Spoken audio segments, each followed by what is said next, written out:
Corsa com o motor batendo. O que pode ser? Salve, salve rapaziada, sejam bem-vindos a mais um vídeo aqui no canal. E hoje, galera, trago para vocês uma experiência que eu tive e que com certeza vai ajudar muita gente. Lembrando, não sou mecânico, longe disso, mas estou aqui apenas para compartilhar a minha experiência que eu vivo com o meu carrinho velho. Quem tem um não tem nenhum e quem tem dois tem um, beleza? Então vamos lá. Quero falar para vocês que toda a revisão do carro foi feita, tudo foi trocado. Tem até um vídeo, é esse vídeo aqui do card. Esse vídeo aí, depois vocês assistam ele e vejam o valor total que eu gastei na manutenção desse carro. Antes mesmo de fazer a manutenção, ele não fazia esse barulho, de forma alguma. Porém, ali na parte do motor, não estava bem apresentável e também não estava do meu agrado. E eu percebia que por ele ser 1.6, eu estava sentindo ele bem amarrado, sabe? Creio que se você também está passando por esse barulho, você sinta isso. O carro bem amarrado, dando umas oscilações. De vez em quando, a luz de óleo no painel, ela dava uma piscada, ela não ficava acesa, mas de vez em quando ela acendia e apagava. Então aquilo me deixava com a pulga atrás da orelha, né? Porque era tudo novo. Eu tinha trocado parte ali da tampa ali do motor, né? A tampa de válvula. Troquei tudo. Tinha esquecido de um item, né? Que era a bomba de óleo. Mas, né, o defeito não era esse. Enfim, fiz a revisão, troquei tudo. Rodei com o carro uma semana, começou o mesmo barulho novamente. Aquilo estava me deixando já agoniado. Porque, poxa, era tudo novo. Não tinha o porquê do carro fazer aquele barulho. Inclusive teve mecânico que já chegou a falar para mim que o carro estava batendo saia, né? Que era aquela parte de baixo ali do motor. Outros falaram que era folga no pistão, enfim. Então passando aqui para a parte do motor, galera. Como vocês podem ver, o carro tá impecável, né? Aparentemente impecável, todo no aditivo.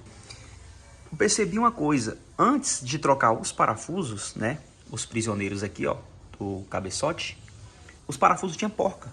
Então esses parafusos aqui, ó, esse aqui, por exemplo, tinha umas 3 porcas, esse aqui tinha 2, e assim com todos, né? Tava tudo espanado.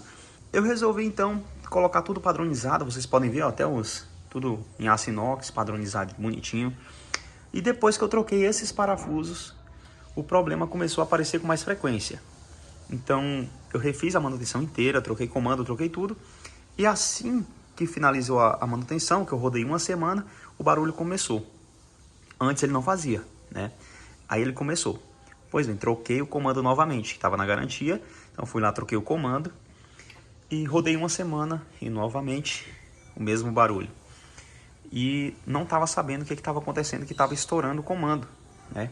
Inclusive eu estou com esse comando aqui, ó. Vocês podem ver que ele é muito novo. Esse aqui eu rodei com ele uma semana. E olha aqui o desgaste que fez, ó. Olha aqui quadrado. O certo, olha o tanto que comeu, ó. Então ele comeu esse, né? O certo era ele ser assim, ó, lisinho. Mas olha o tanto que desgastou aqui, ó. Não só esse, como o restante aqui também tá tudo arranhado, né? Aqui, ó, esse aqui também comeu bastante.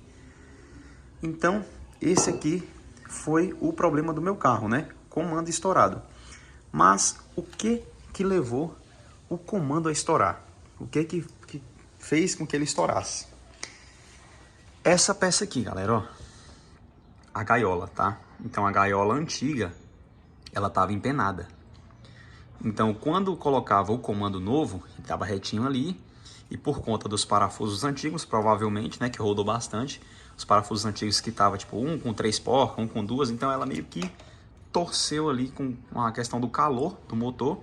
Ela meio que torceu e se moldou aos parafusos, né? Os antigos parafusos que tinha. Então quando eu coloquei o parafuso reto, que ele padronizou a gaiola, eu tô falando a minha teoria aqui, tá? O que eu percebi assim, o que eu acho que pode ter acontecido. Quando eu padronizei com os parafusos, a gaiola meio que se acertou, só que ela ficou com o molde dos parafusos antigos, né? Por conta do calor que dilatou.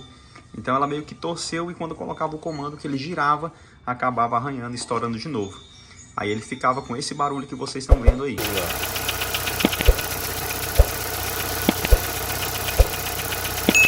Esse vídeo que eu coloquei do barulho não é do meu carro, tá? Mas tava bem parecido com esse aí, só que um pouco mais alto. Então o barulho é muito alto, galera, e parece que tá batendo tudo lá embaixo, lá, uma coisa mais feia do mundo. Então, o defeito do meu era só isso. A gaiola estava empenada e acabou que eu fiz o serviço umas 3 vezes, cara. Fiz a primeira, que foi a manutenção que eu queria já deixar ele no jeito, estourou. Aí depois troquei de novo, estourou novamente, que foi esse aqui. E agora eu coloquei esse e aproveitei e já troquei a gaiola. Como é que descobriu que a gaiola estava empenada? Na retífica, tá? Então lá na retífica eles conseguem fazer o teste para saber se está empenada. Outra coisa que pode ser também, a gaiola pode estar entupida, né? Que ela tem as vazões de óleo lá para poder lubrificar e ela pode estar entupida. Não pode ser que a gaiola também esteja só empenada, mas ela pode estar entupida. Às vezes você desentupindo a gaiola, ela pode resolver o problema de estourar aí o comando, né? Que é por falta de lubrificação. E outra coisa também que eu troquei na terceira vez já, que foi para colocar esse comando que está nele agora, troquei a bomba de óleo, porque a bomba de óleo já estava fraca, já não estava dando conta mais de jogar a pressão certa, que ela até depois de revisada, ela ainda oscilava lá no painel, e acabou que troquei a bomba de óleo, troquei a gaiola, comando novo, zerou. Já estou rodando com o carro há quase um mês, e graças a Deus o defeito acabou, não tem mais. Então era isso, foi um vídeo bem rápido para explicar para vocês o que aconteceu aí, que o carro estava estourando o comando. E se você também tiver com esse problema de barulho aí, de motor batendo, pode ser essa pecinha aqui, ó, comando. Lembrando, quando estoura o comando, você tem que trocar os encostos do balancinho, tá? Então, o que vai ali por baixo dele, as escoras. Então eu troquei todas as escoras do balancinho, que já era nova, só foi dinheiro jogado fora. Troquei os encostos do balancinho e o comando e acabou o problema, beleza? Mas estava um barulho muito sinistro, o carro perdendo potência. Galera, em alguns casos, essa peça aqui, dependendo do empeno da gaiola, ela chega até partir, né? E olha só como que uma peça dessa, né, olha, tão reforçada, consegue partir, né? Então deve ser um empeno muito, assim, fora da curva. Porque para ela partir ao meio, já ouvi muito amigo meu falando que o comando do carro dele chegou a partir, trincar. E eu ainda fiz uma viagem para Uberlândia com o comando batendo. Sorte que não me deixou na mão, mas o barulho era, assim, horrível, né? E eu não sabia o que era. Inclusive tem um vídeo da viagem aí no canal também, quem quiser dar uma navegada, pode ficar à vontade. Valeu? Só lembrando, galera, esse foi o defeito do meu carro, tá? Não quer dizer que vai ser o mesmo defeito, podem ser outras coisas, mas no meu caso, o defeito era só essa parte de cima, beleza? Então, espero que tenha te ajudado. Se te ajudou, deixa seu like, se inscreva no canal e assista o vídeo aí de quanto que eu gastei na manutenção do Corsinha, beleza?